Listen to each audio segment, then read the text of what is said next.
আল্লাহ মেঘ দে পানি দে ছায়া দে রে তুই, আল্লাহ মেঘ দে, আল্লাহ মেঘ দে পানি দে ছায়া দে রে তুই, আল্লাহ মেঘ দে। আসমান হইল টুডা টুডা জমিন হইল ফাডা, মেঘ রাজা ঘুমাইয়া রইছে মেঘ দিব তোর ক্যাডা, আল্লাহ মেঘ দে। এই তো একটা বালতিও আছে, এই বালতি দিয়ে জল তুলে আমার জমিতে দেওয়ার ব্যবস্থা করি, তাহলে জমিতে চাষ করতে পারবো। কি কি বললে? তুমি আমার কুয়ো থেকে জল তুলে নিজের জমিতে দেবে? এটা কি তোমার বাপের কুয়ো পেয়েছো?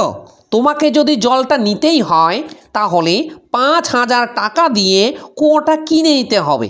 5,000 টাকা? তারপর গরিব চাষিটা তার জমিতে জল দেওয়ার জন্য কি ব্যবস্থা করলো সেটা জানার জন্য এক্ষুনি চ্যানেলটাকে সাবস্ক্রাইব করে রাখো আর পাশে থেকে বেল আইকনটাকে প্রেস করে রাখো, কারণ আমি যে সময় 15 ফেব্রুয়ারি ভিডিওটা ছাড়বো যাতে সবার আগে তুমি দেখতে পারো।